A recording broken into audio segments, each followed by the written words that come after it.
तो hello everyone, कैसा गया पेपर। मतलब यार जितने क्वेश्चन एंड टाइम पर आप सभी को बता दिए थे, मतलब वो पूरे आए। और कमेंट्स देख लो, मतलब इंस्टाग्राम पर डीएम, और जो व्हाट्सएप ग्रुप में नहीं जुड़े सभी बच्चे व्हाट्सएप ग्रुप में खासकर जुड़ जाओ, वहाँ पर आपको क्वेश्चंस प्रोवाइड कर दिए जाएंगे। अब समझ जाओ कैसे क्वेश्चंस प्रोवाइड कर दिए जाएंगे। और अभी ये जो वीडियो आने वाली है इसमें कुछ ऐसे क्वेश्चंस देने वाले हैं कि तुम लोग रियल पेपर ही को भूल जाओगे, समझ रहे। तो बस ये वीडियो देखो, और शाम को एक वीडियो आएगी वो देखना है। साइंस का पेपर बिल्कुल आप लोगों ने फोड़ दिया है, और सोशल का जो फोड़ने वाले हो आप लोग, नेक्स्ट अनबिलीवेबल। तो बस ये वीडियो देखो और समझ जाओ कि ये क्वेश्चंस कैसे हैं, ठीक है। तो अब बस यार तुम लोगों को ये क्वेश्चंस कर लेना है, एंड 100% जैसा वो पेपर फंसा था वैसे ये फंस जाएगा। End of the end time देखो, अपने पास एक दिन का बस टाइम था। ये बता ही चुके हैं आप सभी को कि एक दिन के टाइम में अपन लोगों ने फुल सिलेबस कंप्लीट कर लिया, पूरे वही क्वेश्चंस आए। मतलब 80% समझो वही क्वेश्चंस आए थे अपने, है ना। चलो अब नेक्स्ट पेपर अपना आता है सोशल साइंस का, जो कि अपन लोग इतने जल्दी याद नहीं कर सकते क्योंकि काफ़ी लेंदी सब्जेक्ट है। अब अपन को कौन कौन से टॉपिक्स, उन टॉपिक्स को उठाना है, उन क्वेश्चंस को उठाना है जिनके चांसेस बिल्कुल ऐसे हो कि 1000% हों, ठीक है। और वो कहाँ से मिलेंगे, वो पुराने साल के पेपर्स से मिलेंगे, जो कि मतलब आखिरी के 4 से 5 साल के पेपर्स उठाकर आपके भैया ने सभी क्वेश्चंस को तैयार कर लिया है, सैम्पल पेपर उसे सब तैयार कर लिया है। बस तुम लोगों को देखना है, पढ़ना है और फोड़ना है एग्जाम में। जैसा साइंस, उससे भी अच्छा पता, साइंस से भी अच्छा जाएगा सोशल साइंस का। बस तुम लोग अच्छे से क्वेश्चंस करते जाना, हिंदी इंग्लिश दोनों मीडियम के लिए है, ठीक है। चलो पहला क्वेश्चन है, what do you understand by गैथियोनेशन, ठीक है। और इसके बाद यहाँ पर आपका क्वेश्चन, इसका आंसर जो है ना वो ओनली हिंदी में है। अब जो इसकी नेक्स्ट वीडियो है ना उसमें आपको आंसर्स मिल जाएंगे, लेकिन अभी अभी आपको क्वेश्चंस देख लेना है। जितने क्वेश्चन आपको इजी लगते हैं वो आपको खुद से कर लेना है, और आंसर अगर हो सके तो मैं बीच वीडियो में बता दूंगा आपको कहाँ से लेना है, ठीक है। चलो यहाँ से एक एक नंबर का आएगा, तो आपको ज़्यादा नहीं लिखना है। इसमें पूछा गया है कि गेटोआइजेशन से आप क्या समझते हैं, तो इसमें उतना ही क्वेश्चंस लिखना, अप्रॉक्स 1 to 2 लाइंस का, इससे ज्यादा नहीं होगा, ठीक है। नेक्स्ट क्वेश्चन है, the act of reservation of seats of for schedule caste and schedule tribes in jobs in based on with logic. नौकरियों में अनुसूचित जातियों व अनुसूचित जनजातियों के लिए सीटों के आरक्षण पर कानून किस तर्क पर आधारित है। तो ज्यादा बड़ा इसका भी आंसर नहीं है। ये अभी क्वेश्चन कहाँ से आ रहे हैं, ये क्वेश्चन आ रहे हैं आपके अभी पॉलिटिक्स पार्ट से, ठीक है, समझ रहे हो। पॉलिटिक्स पार्ट से आपके क्वेश्चंस आ रहे हैं। फिर उसके बाद आपका ज्योग्राफी पार्ट आएगा, हिस्ट्री पार्ट आएगा और इकोनॉमिक्स पार्ट आएगा, ठीक है। हिंदी मीडियम में वही है आपका अर्थशास्त्र और ये क्या बोलते हैं, राजनीति, इतिहास, भूगोल, है ना। तो वो आता रहता है, ठीक है। चलो नेक्स्ट क्वेश्चन, बहुत ही सरल सरल सरल वाले क्वेश्चन। ये जो 3 क्वेश्चन है ना ये बहुत इजी क्वेश्चन है।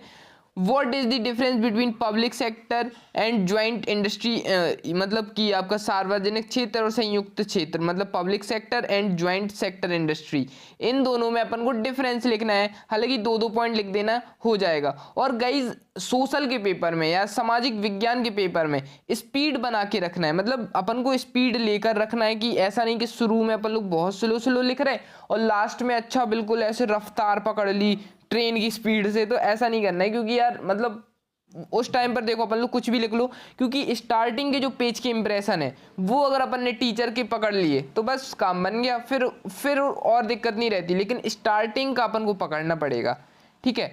What is the rain water harvesting, वर्षा जल संरक्षण क्या है, ठीक है। और व्हाट इज जमदानी या जामदानी क्या है, ठीक है। नेक्स्ट क्वेश्चन है, why did non corporation movement suddenly stopped. जो नॉन कॉर्पोरेशन मूवमेंट था वो सडनली क्यों स्टॉप हो गया था। और ये ना अगर कुछ ऐसे क्वेश्चन आए हिस्ट्री रिलेटेड, इतिहास रिलेटेड, आपको नहीं आ रहा कोई क्वेश्चन, मान लो नहीं आ रहा, तो आप उनमें कुछ लिख सकते हो, मतलब उससे रिलेटेड थोड़ा बहुत याद होगा, कहीं ना कहीं तो पढ़ा होगा, कभी ना कभी तो पढ़ा होगा, लिख देना, मार्क्स आपको मिलेंगे, ठीक है। चलो नेक्स्ट आता है आपका खंडवा। अब इसमें आपको थोड़ा ज़्यादा लिखना पड़ेगा, ठीक है, इसमें आपको थोड़ा सा ध्यान रखना पड़ेगा और ज़्यादा लिखना पड़ेगा। जैसे give two example of marginalised group around your neighbourhood, या आपके अड़ोस पड़ोस में रहने वाले दो हसीकृत समूहों के नाम लिखिए, ठीक है, जो ग्रुप्स होते हैं मार्जिनलाइज्ड ग्रुप्स, उनके बारे में लिखना है। नेक्स्ट है write any two advantages of Adivasi by the act of 1989, मतलब सन 1989 के अधिनियम के द्वारा आदिवासियों को मिलने वाले कोई 2 लाभ लिखिए। तो कोई 2 लाभ लिखना है, सिंपल 2 पॉइंट, ज़्यादा बड़े पॉइंट नहीं होंगे, 2 लाइन के हो जाएंगे, टोटल 4 लाइन के। फिर right 1 advantages and 1 disadvantages of solar energy. बहुत इजी क्वेश्चन, फिजिकल मतलब ये आपका पूछा गया है ज्योग्राफी पार्ट से, तो बहुत इजी क्वेश्चन है। सौर ऊर्जा और एक लाभ व हानि ऊर्जा, मतलब सौर ऊर्जा का एक लाभ और एक हानि लिखनी है।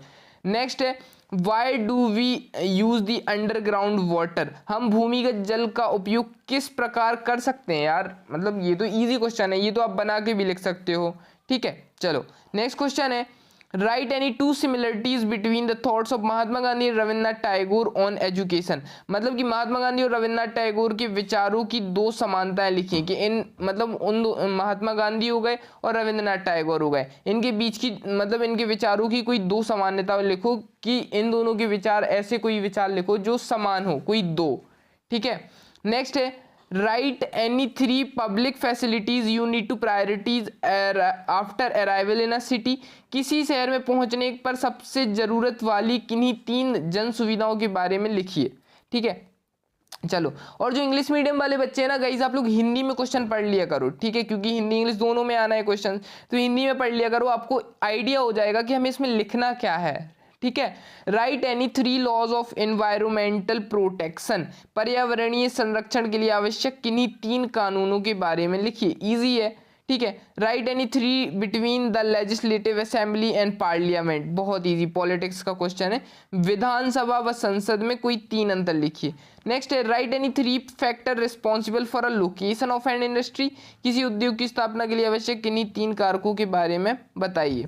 नेक्स्ट है write any 3 method of soil erosion या मृदा संरक्षण के कोई 3 उपयोग लिखिए। देखो बहुत इजी क्वेश्चंस आने वाले हैं, डरना तो बिल्कुल नहीं है, बहुत सरल क्वेश्चन आने वाले हैं। Right any 3 case of the revolt 1857 के विद्रोह के कोई 3 कारण लिखिए।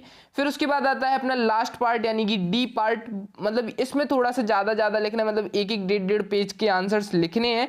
देखो 18वां क्वेश्चन क्या कह रहा है, write any 5 cases of early demise of the energy of power resource, या ऊर्जा व शक्ति साधनों के शीघ्र समाप्त होने की संभावना के कोई 5 कारण लिखिए, ठीक है। और जहां तक 18 का ऊपर 18 वाला इजी है, what are the importance of Khalifa movement in the Indian national movement, तो खलीफा मूवमेंट आपको अच्छे से पढ़ लेना, ये आ सकता है, खिलाफत मूवमेंट अच्छे से कर लेना, ये आ सकता है, ठीक है।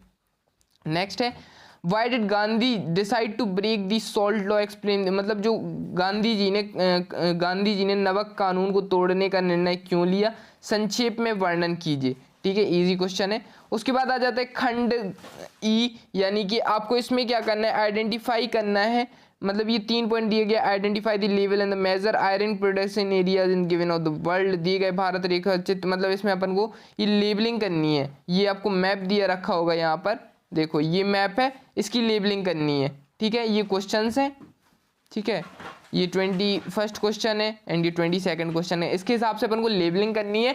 अब इसकी नेक्स्ट वीडियो जो कि और धमाकेदार होने वाली है, लेकिन इस वीडियो पर लाइक एम आपको कराना है 200 लाइक्स, गाइस बहुत कम लाइक्स हैं, होप सो आप इतने करा दोगे, ठीक है। प्लीज़ जिसको सभी फ्रेंड्स को शेयर करो और वीडियो को वायरल करो एंड जहां तक पहुंचाओ, क्योंकि अभी जो क्वेश्चंस देने वाले हैं आपके भैया वो बहुत ज़्यादा इंपॉर्टेंट होने वाले हैं। ओके चलो, तो वायरल कर दो जल्दी से।